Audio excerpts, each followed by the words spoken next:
Daily. Taste the Daily.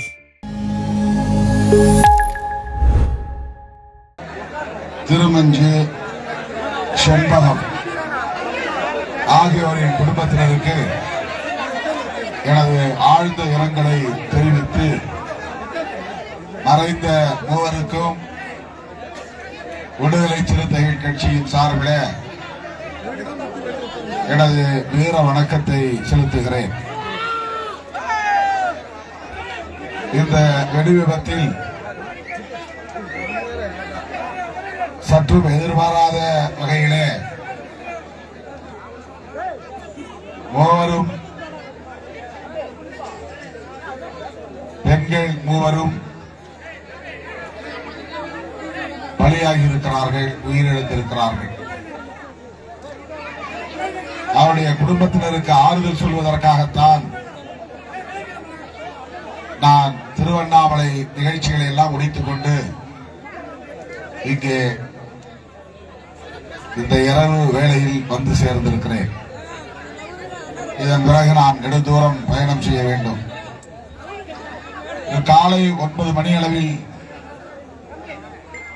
திருவண்ணாமலையிலே நான் என்னுடைய பயணத்தை தொடங்கினேன். இந்த நிமிடம் வரையில் ஒரு நொடி கூட ஓய்வில்லை. எண்ணற்ற பல இடங்களில் குடியேற்று விழா நிகழ்ச்சிகள், வரவேற்பு நிகழ்ச்சிகள், காதணி விழா, சிலை திறப்பு விழா என்று ஏறத்தாழ 12-13 மணி நேரம் வழி நெடுகிலும் பல்லாயிரக்கணக்கான மக்களை சந்தித்துவிட்டு இங்கே வந்து சேருவதற்கு இவ்வளவு காலத்தாழ்வு நேர்ந்திருக்கிறது. செங்கம் நிகழ்ச்சியை முடிக்கிற போது 6 மணி, அங்கிருந்து இங்கே வந்து சேர இப்போது மணி 10:30.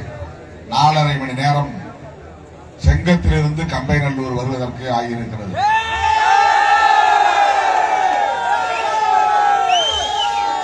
பகல் வேளையிலேயே வந்து இந்த நிகழ்ச்சியில் பாதிக்கப்பட்டவர்களுக்கு ஆறுதல் சொல்ல வேண்டும், நம்முடைய கட்சியின் சார்பில் முடிந்த உதவியை செய்ய வேண்டும் என்று திட்டமிட்டிருந்தோம். ஆனால் எதிர்பாராத வகையில் ஆங்காங்கே இடைமறித்து வழிமறித்து தோழர்கள் கொடியேற்ற சொல்லியும் சிலைகளுக்கு மாலை அணிவிக்க வைத்தும் நேரத்தை எடுத்துக் கொண்டார்கள். என்றாலும் கூட இவ்வளவு நேரம் 11 மணி ஆகப் போகிறது. இந்த நள்ளிரவை நெருங்கும் வேளையிலும் பல்லாயிரக்கணக்கிலே திரண்டிருக்கிற உங்கள் அனைவருக்கும் நான் நன்றி சொல்ல கடமைப்பட்டிருக்கிறேன். பிறகு நான் 5 மணி நேரத்திற்கு மேலாக பயணம் செய்ய வேண்டும். நாளை காலை 9 மணியிலிருந்து நிகழ்ச்சிகள் இருக்கின்றன. ஏற்கனவே ஓராண்டுக்கு முன்பு கடந்த அக்டோபர் 7ஆம் தேதி 2023ஆம் ஆண்டு அம்மாப்பேட்டையிலே இதே போல ஒரு வெடி விபத்து, அதில் 8 பேர் உயிரிழந்தார்கள். அப்போதும் நான் வெளியூரிலே இருந்தேன், அண்டை மாநிலத்திலே இருந்தேன். உடனடியாக வர இயலவில்லை. தொலைபேசியிலே அந்த குடும்பத்தினருக்கு இயக்க தோழர்களின் வாயிலாக என்னுடைய ஆறுதலை சொன்னேன். இன்றைக்குத்தான் அந்த வாய்ப்பு அமைந்தது. அம்மாப்பேட்டைக்கு சென்று அந்த 8 குடும்பத்தினருக்கும் ஒரே மேடையிலே ஆறுதல் சொல்லிவிட்டு நமது கட்சியின் சார்பில் தலா 25,000 ரூபாய் அவர்களுக்கு ஆறுதல் நிதியும் வழங்கினோம்.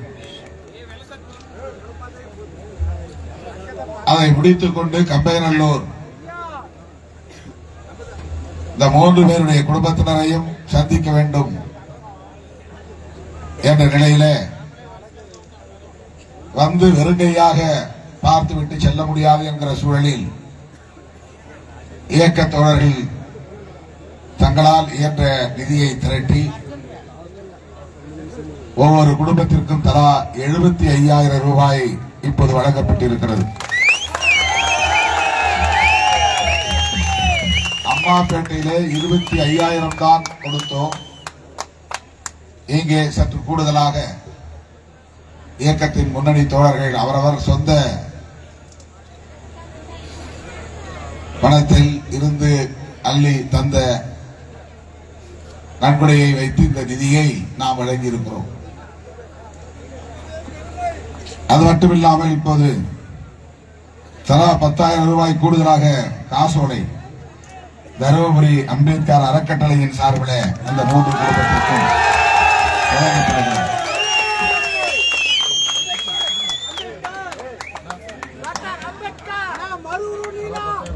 தலா 10,000 மொத்தம் 85,000 ஆகிறது. அது இல்லாமல் பழனிசாமி மேஸ்திரி தொழிலதிபர் தலா 10,000 ஒவ்வொரு குடும்பத்திற்கும் வழங்குகிறார். ஆக இதையும் சேர்த்தால் ஒவ்வொரு குடும்பத்திற்கும் 95,000 வருகிறது. இப்போது ராஜகோபால் 5,000 தந்திருக்கிறார். அதோடு 10,000 நம்முடைய கோவேந்தன் அவர்கள் தந்து மொத்தத்தில் ஒவ்வொரு லட்சம் இந்த 3 குடும்பத்திற்கும் வழங்கப்படுகிறது. எத்தனை லட்சங்களை கொடுத்தாலும் போன உயிரை திரும்ப பெற முடியாது. அது எவ்வளவு பெரிய இழப்பு என்பதை நம்மால் மதிப்பீடு செய்ய முடியாது. ஒரு உயிர் திடுமென விபத்திலே பறிபோகிற போது எவ்வளவு பெரிய வலியை கொடுக்கும், பெரும் துயரத்தை தரும் என்பதை சொற்களால் விவரிக்க முடியாது.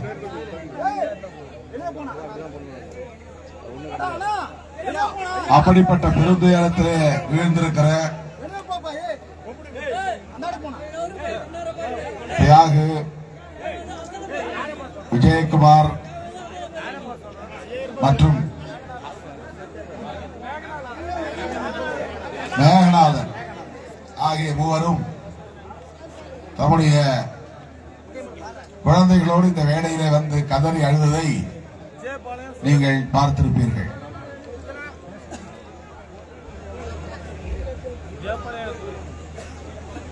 அதை பார்க்கிற போது நமக்கு நெஞ்சு பதறுகிறது. இந்த பிள்ளைகளை வைத்து நான் எப்படி கரை சேர்க்க போகிறேன் என்று 3 பேருமே கண்ணீர் விட்டு கதறியதை நாம் இங்கே கண்டோம். தைரியமாக இருங்கள் என்று சொல்லுவதை தவிர நம்மிடத்தில் வேறு வார்த்தைகள் இல்லை. நமக்கு ஒரு ஆறுதல், நாம் வெறுங்கையோடு பார்க்கவில்லை, நம்மால் ஆனதை செய்தோம் என்கிற அடிப்படையில் இந்த சிறு நிதியை நாம் கட்சியின் சார்பில் வழங்கி இருக்கிறோம். பெரும்பாலும் இப்படி பாதிப்பு ஏற்படுகிற போது நான் மேடையிலேயே நின்று 2 மணி நேரம் 3 மணி நேரம் அவரவர் கையிலே இருக்கிற 500, 1000 என்று தர சொல்லி மேடையிலேயே வசூலித்து பல குடும்பங்களுக்கு 3 லட்சம், 4 லட்சம், 2 லட்சம் என்றெல்லாம் தமிழ்நாட்டில் பல இடங்களில் நான் உடனடியாக அந்த மேடையிலேயே நிதி திரட்டி வழங்கியது உண்டு. இன்றைக்கு கூட அப்படி செய்ய முடியும். நேரமில்லை, நள்ளிரவை நெருங்குகிறது. அதன் பிறகு நான் நெடுந்தூரம் வேறு பயணம் செய்ய வேண்டும். நேற்று சென்னையிலிருந்து திருவண்ணாமலைக்கு வந்து சேர இரவு 2 மணிக்கு மேலாகிவிட்டது. அதன் பிறகு நான் படுத்து காலையிலே 6 மணிக்கு எழுந்து தயாராகி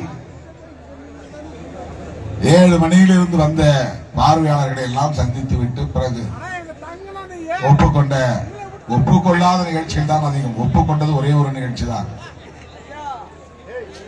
இதற்கு கூட நான் வேறொரு நாள் வருவதாகத்தான் சொன்னேன். செங்கம் போனால் மாலை 6-7 மணி ஆகிவிடும். அதன் பிறகு கம்பைநல்லூர் போய் சேர முடியாது. இன்னொரு நாள் பார்க்கலாம் என்றுதான் சொல்லியிருந்தேன். இன்னொரு நாள் நான் வர முடியாமல் போய்விடும் என்று எண்ணி கோவேந்தன் மற்றும் முன்னணி தோழர்கள் கட்டாயம் நீங்கள் இன்றைக்கே வந்து போக வேண்டும் என்று வற்புறுத்தினார்கள். 24 மணி நேரம் உங்களோடு இருக்க எனக்கு ஆசைதான். வர முடியும்.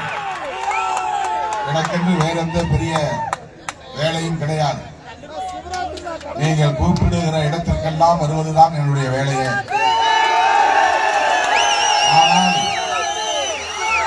ஆனால் ஒரு கட்டுப்பாடு தேவை, ஒரு ஒழுங்கு தேவை. நீங்கள் கட்டுப்பாடு இல்லாமல் நடந்து கொள்கிற போது தடுமாறி நான் கீழே விழ நேர்ந்தால் கூட நீங்களே என்னை விதித்து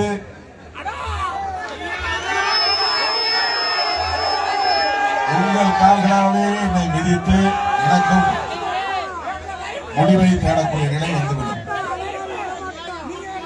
அப்படி ஒரு வெறித்தனமாக தோழர்கள் நடந்து கொள்வது உள்ளபடியே வேதனை அளிக்கிறது, அச்சத்தையும் தருகிறது. வண்டியை விட்டு இறங்கினால் மேடைக்கு எந்த இடர்பாடும் இல்லாமல் ஏறி வர வேண்டும். பிறகு வண்டியிலே பாதுகாப்பாக போய் சேர வேண்டும் என்று நீங்கள் முதலில் நினைக்க வேண்டும். இந்த இடத்துல வந்து வண்டியிலிருந்து என்னால் மேடைக்கு ஏற முடியவில்லை. அமைதியாக பேசுறதை கேளுங்க, பேசுறதை கேளுங்க, அது பேசுறத கூச்சல் எழுப்பக்கூடாது.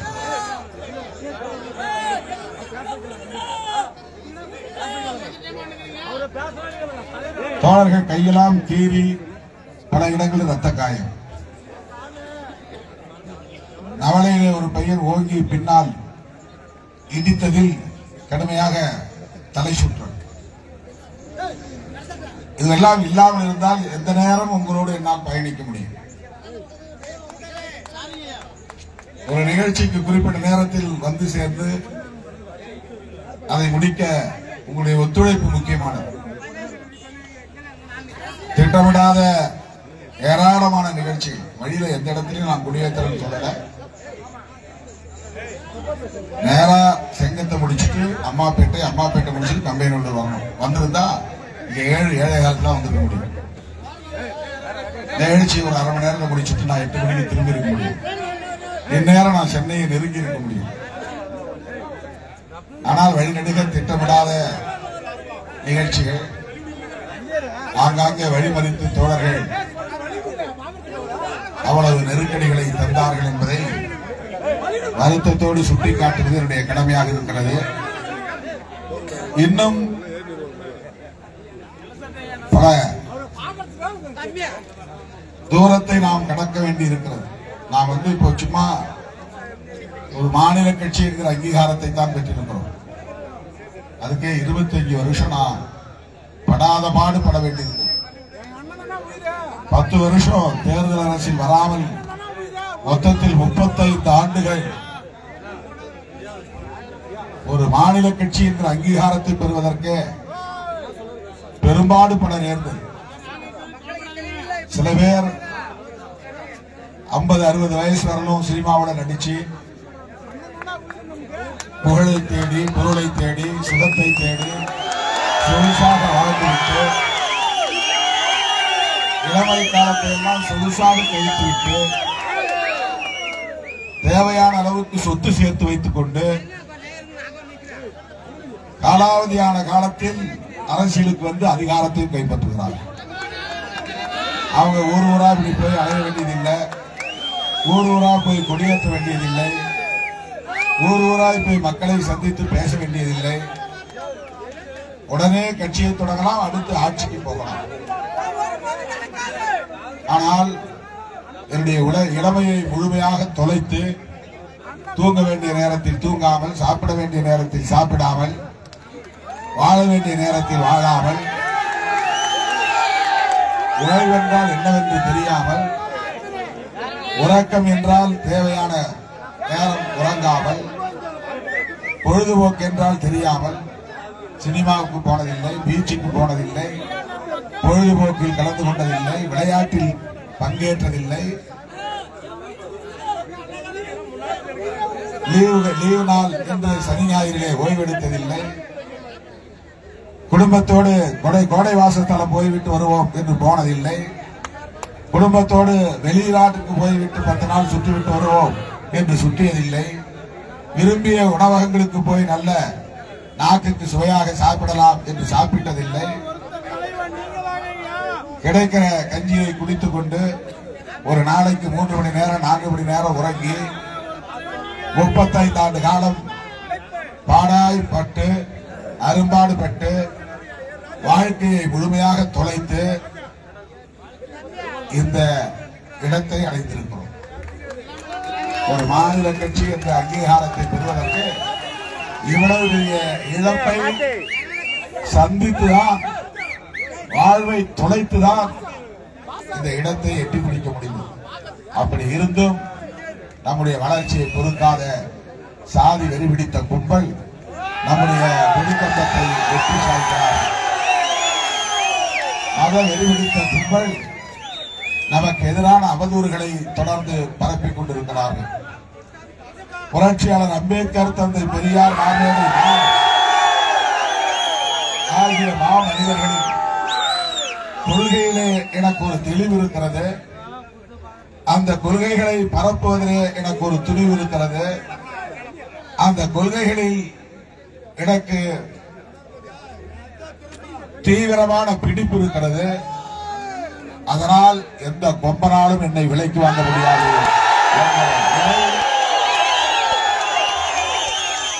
இன்றும் அனைவரையும் அதிர்ச்சி அடைய வைக்கிறது. நான் சராசரி அரசியல்வாதியாக இருந்திருந்தால் எப்போதோ பாதை மாறி இருப்பேன். நான் சராசரி அரசியல்வாதியாக இருந்திருந்தால் எப்போதோ இந்த கட்சிக்கு அங்கீகாரத்தை கூட பெற்றிருக்க முடியும். நான் சராசரி அரசியல்வாதியாக இருந்திருந்தால் நேற்றைக்கு ஒரு நிலைப்பாடு, இன்றைக்கு ஒரு நிலைப்பாடு என்று எடுத்திருக்க முடியும். நான் சராசரி அரசியல்வாதியாக இருந்திருந்தால் என்னுடைய வாழ்க்கையே முழுமையாக வேறு நிலைக்கு மாறியிருக்கும். ஆனால் நான் 1990 இயக்கத்தின் தலைமை பொறுப்பை ஏற்ற போது என்ன மனநிலையில் இருந்தேனோ, எப்படிப்பட்ட வாழ்க்கை வாழ்ந்தேனோ, அதே இன்றைக்கு 35 ஆண்டுகளுக்கு பிறகும் நான் பின்பற்றுகிறேன். அந்த வாழ்க்கையிலேயே பயணிக்கிறேன். 3 முறை நான் நாடாளுமன்ற உறுப்பினராக தேர்ந்தெடுக்கப்பட்டிருக்கலாம். ஆனால் ஒரு நிமிடம் கூட எனக்கு எம்பி என்ற எண்ணம் வந்ததே இல்லை. அதை நான் யாரிடத்திலும் பெருமிதமாக சொல்லிக் கொண்டதும் இல்லை. அதிகாரிகளிடத்தில் கூட நான் எம்பி பேசுகிறேன் என்று ஒரு நாளும் நான் பேசியதில்லை. விடுதலை சிறுத்தைகள் கட்சியின் தலைவர் திருமாவளவன் பேசுகிறேன் என்றுதான் என்னை நான் அடையாளப்படுத்திக் கொள்கிறேன்.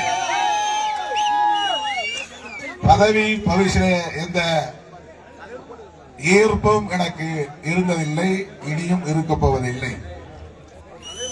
ஏன் இதை சொல்லுகிறேன் என்றால், நீங்கள் மட்டும் நான் சொல்லுவது போல் கட்டுப்பாடாக இருந்தால்,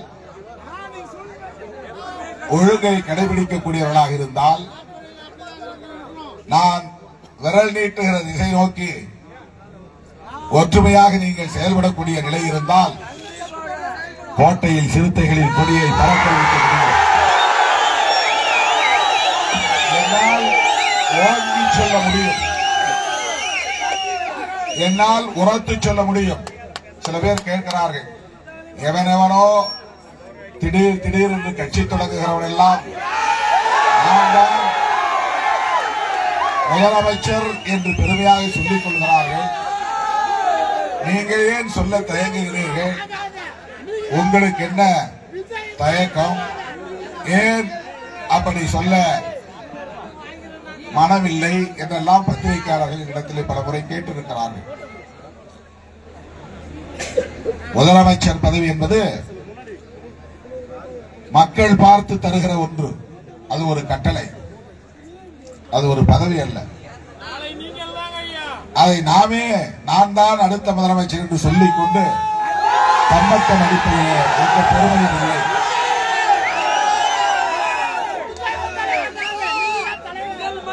நம்முடைய மகத்தான தலைவர் புரட்சியாளர் அம்பேத்கர் அவர்கள் சமூக மாற்றத்தை ஏற்படுத்துவதற்காகத்தான் பொது வாழ்க்கையில் ஈடுபட்டார். அதற்கு அரசியல் அதிகாரமும் நமக்கு பயன்படும் தேவை என்று நம்பினார். அவருடைய வழியிலே உறுதியாக செயல்படக்கூடிய ஒரு இயக்கமாக இந்த இயக்கத்தை நான் வடிவமைத்திருக்கிறேன், வளர்த்தெடுத்திருக்கிறேன் என்பதிலே எனக்கு ஒரு பெருமை உண்டு, எனக்கு மகிழ்ச்சி உண்டு. விடுதலை சிறுத்தைகள் இல்லாமல் தமிழ்நாட்டு அரசியல் யாராலும் காய் நகர்த்த முடியாது.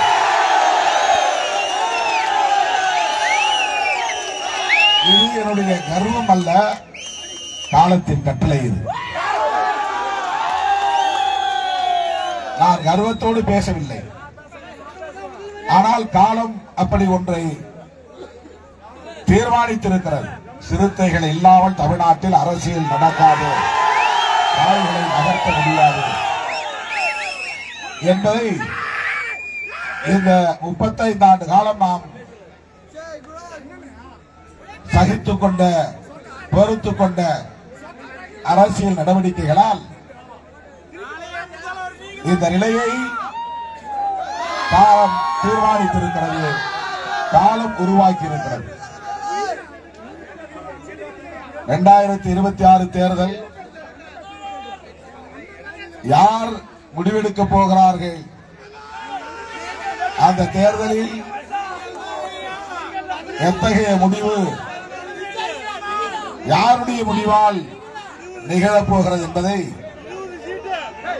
இன்றைக்கு அரசியல் வல்லுநர்கள் எல்லாம் உற்று நோக்குகிற ஒரே இயக்கம் விடுதலை சிறுத்தைகள் கட்சிதான். விடுதலை சிறுத்தைகள் கட்சி எடுக்க போகிற முடிவுதான் 2026 தேர்தலை தீர்மானிக்க போகிறது என்பது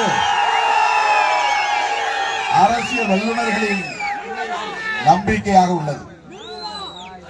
இதற்கு இன்னும் வலு சேர்க்க வேண்டுமானால் நாம் கட்டுப்பாடு உள்ளவர்களாக, அரசியல் தெளிவுள்ளவர்களாக, ஒரு தலைமையின் கீழ் கட்டுப்பட்டு செயல்படக்கூடியவர்களாக, அதை நடைமுறைப்படுத்தக்கூடியவர்களாக நம்மை தகுதிப்படுத்திக் கொள்ள வேண்டும். அதுதான் உங்களிடத்திலே நான் விடுக்கிற வேண்டுகோள். கம்பைநல்லூரிலே பேசுகிறேன் என்றாலும் கூட இது உலகம் முழுவதும் எல்லோரும் கேட்கிற, சமூக ஊடகங்களின் வாயிலாக கேட்கிற ஒரு சூழல் இருப்பதனால் நான் ஒட்டுமொத்தமாக தமிழ் சமூகத்தின் முன்னால் பேசிக் கொண்டிருப்பதாக எண்ணிக்கொண்டேதான் பேசுகிறேன். எனவே தமிழ்நாடு முழுவதும் இருக்கிற சிறுத்தைகள் இத்தனை காலம் நான் எடுத்த எல்லா முடிவுகளுக்கும் முழுமையான ஒத்துழைப்பை நல்கியதன் விளைவாகத்தான் இந்த இடத்தை நாம் எட்டியிருக்கிறோம். தேர்தலுக்கு முன்னதாக நம்முடைய அமைப்பை, புதிய மறுசீரமைப்பு நடவடிக்கையை நிறைவேற்றியாக வேண்டும் என்கிற ஒரு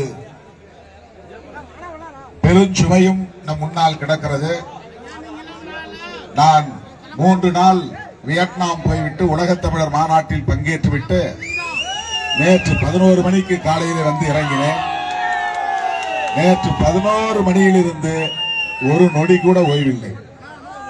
அயல் நாட்டிலிருந்து என்ன உடையை உடுத்திக் கொண்டு வந்தேனோ அதைத்தான் நேற்று திருவண்ணாமலையிலே நள்ளிரவு வந்து படுக்கிற போதும் உடுத்தி இருந்தேன். விடியற் காலை எழுந்து இந்த நிமிடம் வரையில் ஓய்வில்லை. இப்படி ஓடிக்கொண்டே நாம் இருக்கிறோம், உழைத்துக் கொண்டே இருக்கிறோம். ஆனால் அறுவடை செய்கிற போது ஏமாந்து போகிறோம். நமக்குரிய பங்கீடு கிடைப்பதில்லை. நம்முடைய வலுவுக்கேற்ப அதிகார பகிர்வு கிடைப்பதில்லை. அதற்கு என்ன காரணம்? நாம் இன்னும் நம்மை முழுமைப்படுத்திக் கொள்ள வேண்டும், வலிமைப்படுத்திக் கொள்ள வேண்டும்.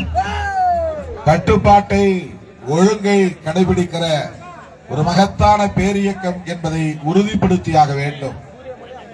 இதைத்தான் நான் ஒவ்வொரு வேளையிலும் திரும்ப திரும்ப நினைவூட்டி வருகிறேன். கம்பையநல்லூரிலும் நினைவூட்டுகிறேன். இது ஒரு துக்க நிகழ்ச்சி தான் என்றாலும் கூட பல ஆயிரம் பேர் திரண்டிருக்கிற சூழலில் வெறுமன வீர வணக்கம் செலுத்திவிட்டு நான் விடைபெறுவது பொருத்தமாக இருக்காது என்கிற நிலையில இந்த வாய்ப்பை பயன்படுத்தி என்னுடைய உணர்வுகளை பகிர்ந்து கொண்டேன். மேலும் இந்த குடும்பத்திற்கு வளர்மதி 10,000 ரூபாய் வழங்குகிறார்.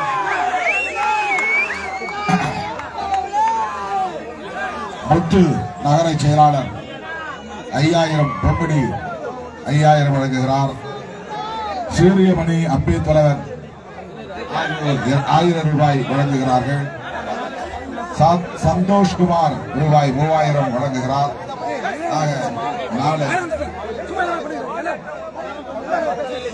கவிதா மோகன்தாஸ் ரூபாய் 25,000